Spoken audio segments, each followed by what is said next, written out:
हाय, hello, नमस्कार। नमस्कार। आज लास्ट टाइम मैंने जैसा लास्ट एपिसोड में एक्सप्लेन किया है, आज का जो विषय है वो है धूमकेतु यानी कि कॉमेट अशुभ क्यों है और उसका साइंटिफिक बेसिस क्या है। धूमकेतु जो कॉमनली नोन एज कॉमेट वो क्या है? हाँ, तो धूमकेतु का जैसा है, लोगों को सबसे इंटरेस्टिंग लगेगा कि धूमकेतु क्या है। तो वो ग्रह जैसा ही है। एक्चुअल में अपनी हेलिसेंट्रिक सिस्टम है जिसमें सूरज सेंटर में रहता है, उसके अराउंड ऑल प्लैनेट्स मूव। तो वो जो प्लैनेट्स मूव करते हैं उनका जो भ्रमण काल है वो बहुत ही फिक्स भ्रमण काल है। हर ग्रह का भ्रमण काल, जैसा शनि का भ्रमण काल 30 साल का है, गुरु का भ्रमण काल 12 साल का है। तो ये जो भ्रमण काल है, जो प्राचीन ऋषि मुनियों ने जो निकाले थे, ताजुब की ये बात है कि आज के जो हबल टेलीस्कोप है उससे निकाला हुआ भ्रमण काल बिल्कुल तंतोतंत मिलता है। वो दोनों बिल्कुल परफेक्ट है, लेकिन वैसा कॉमेट का नहीं। कॉमेट जो दिखता था उनको, वो एखादे आगंतुक मेहमान के जैसा दिखता था।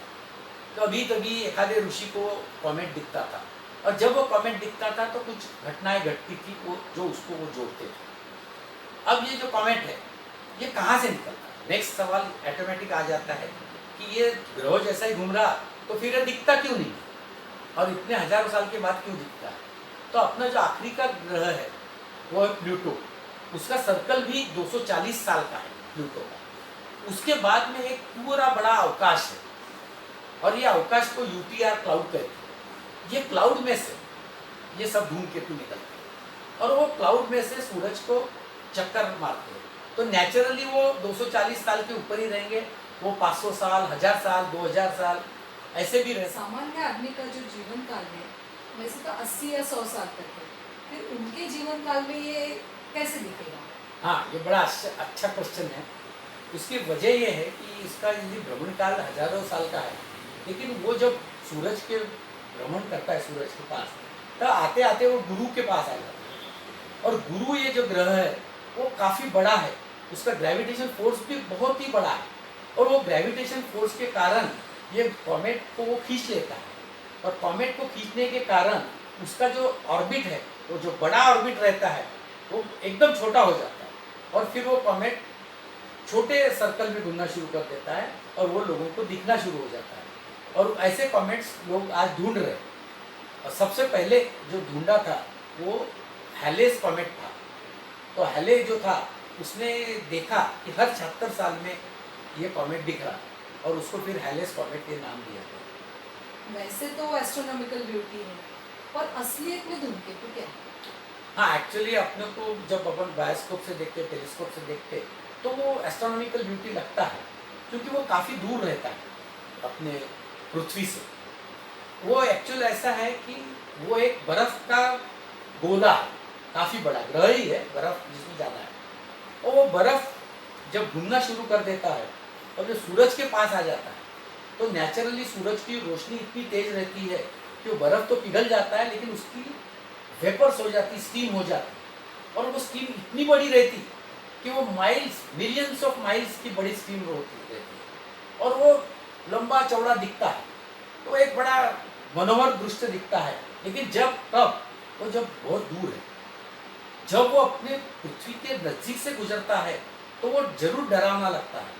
और महाभारत काल में तो बहुत ही डरावना लगा था, इसलिए लोगों ने उसका ये किया था। आज भी वो जब नजदीक से जाता है तो उसमें जो बैक्टीरियाज रहते हैं, वो बैक्टीरियाज पृथ्वी को जब वो छूता है तो बैक्टीरियाज को छोड़ देता है। और ये बैक्टीरियाज कुछ रहते हैं नोन, कि उसको आदमी को मालूम है। कुछ बैक्टीरियाज ऐसे रहते हैं कि वो अननोन रहते हैं, और वो अननोन बैक्टीरियाज बहुत बड़ा लंबा चौड़ा महामारी लाते हैं। लेकिन बायोलॉजिस्ट का तो कहना है कि स्पेस में बैक्टीरियाज नहीं होते। हाँ, एक्चुअली ये मान्यता पहले थी, आज भी उसके ऊपर मत मतांतर है।